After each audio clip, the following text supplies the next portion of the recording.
Hello friends, இந்த வீடியோவில் நம்மளுடைய இன்வெஸ்ட்மெண்ட்டை எப்படி இரட்டிப்பாக்குறது, அதுக்கு எவ்வளோ நாள் ஆகும் அப்படிங்கிறத பற்றி பார்க்கலாம்.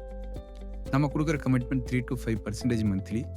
இதை விட அதிகமாகவும் பண்ண முடியும். பட் அதிகமான பர்சன்டேஜ் கமிட் பண்ணி கம்மியாக நமக்கு ரிட்டர்ன்ஸ் கிடச்சதுனால ஒரு சாட்டிஸ்ஃபேக்ஷன் இருக்காது. அதுக்காகவே நம்ம சிம்பிளாக 3 to 5% அப்படின்னு சொல்லிடுறது. ஸோ ஒரு உதாரணத்துக்கு ₹1,00,000 இன்வெஸ்ட்மெண்ட் இருக்கணும்.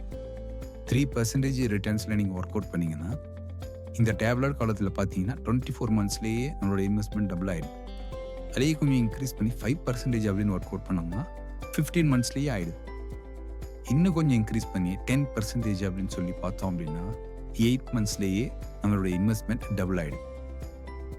ஸோ இந்த பர்சன்டேஜ் வந்து ஒரு புரிதலுக்காக 3, 5, 10 அப்படின்னு போட்டிருக்கோம்.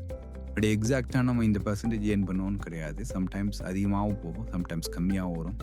கம்மி அப்படின்னா ஒரு 5 to 10க்குள்ளே 8.5 இல்லை 12.5 அந்த மாதிரி வரும். ஸோ அப்போது நம்மளோட இன்வெஸ்ட்மெண்ட் வந்து கொஞ்சம் சீக்கிரமாகவே டபுள் ஆகிறதுக்கும் வாய்ப்பு இருக்குது. இதை பற்றின டீட்டெயில்ஸ்க்கு இந்த வீடியோவில் இருக்கிற நம்பருக்கு கால் பண்ணுங்கள். கண்டிப்பாக இதை பற்றின நிறைய தகவல்கள் கிடைக்கும்.